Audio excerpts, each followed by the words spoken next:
Je m'appelle Gérard Blaise, je suis 7e dan de l'Aikikai de Tokyo et je suis aussi 7e dan d'une école de bâton de judo dans le cadre de la fédération de kendo. Quand je l'ai reçu, à l'époque, j'ai été le premier 7e dan de l'Aikikai de Tokyo, le premier étranger à le recevoir. Quand j'enseigne pas vraiment, moi, je cherche l'aïkido avec mes élèves. Alors évidemment, il y a un enseignement parce qu'il faut leur donner des bases, etc. Mais j'apprends toujours, j'apprends avec eux. Alors bien évidemment, quand j'ai des élèves de haut niveau, il y a un travail que je peux faire qu'avec un débutant, je ne pourrais pas faire. Mais le débutant, quand on fait une technique, il pose des problèmes parce que justement, comme il est débutant, son corps n'est pas habitué aux techniques d'aïkido, donc il faut arriver à le faire chuter sans lui faire mal, par exemple, l'immobiliser sans lui faire mal. Donc on apprend avec lui.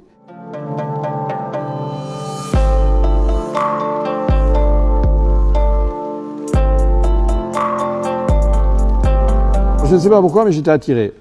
Quand j'avais 14 ans, c'était l'époque des livres où on commençait à parler de petits Japonais qui faisaient tomber des grands Américains, etc. Donc j'ai été attiré. Je ne peux pas expliquer pourquoi. Un bon pratiquant pour moi, c'est quelqu'un qui va s'entraîner régulièrement. Et donc avec ça, c'est mon travail de le faire progresser. Il n'y a pas vraiment de secret. Alors il y a des gens qui ont des corps plus ou moins coordonnés naturellement. Cette partie, il y a un aspect coordination motrice. Les pieds sont comme ceci. Et à l'origine, c'est pousser la terre et tirer la terre. Donc à l'origine, les mouvements se faisaient comme ça. Après, au sensei a un peu changé vers la fin de sa vie. Mais à l'origine, c'est ça, c'est très clair. Je pousse la terre, je tire la terre. Après, il y a la pratique. Et la pratique, il faut avoir d'abord un professeur qui guide bien, qui soit capable d'expliquer avec clarté et de faire vivre à l'élève ce que c'est que pour lui l'aïkido, pour le professeur. Et après, il faut beaucoup de pratique. On fait sur une même ligne. Ici, ici, ici, ici, par exemple.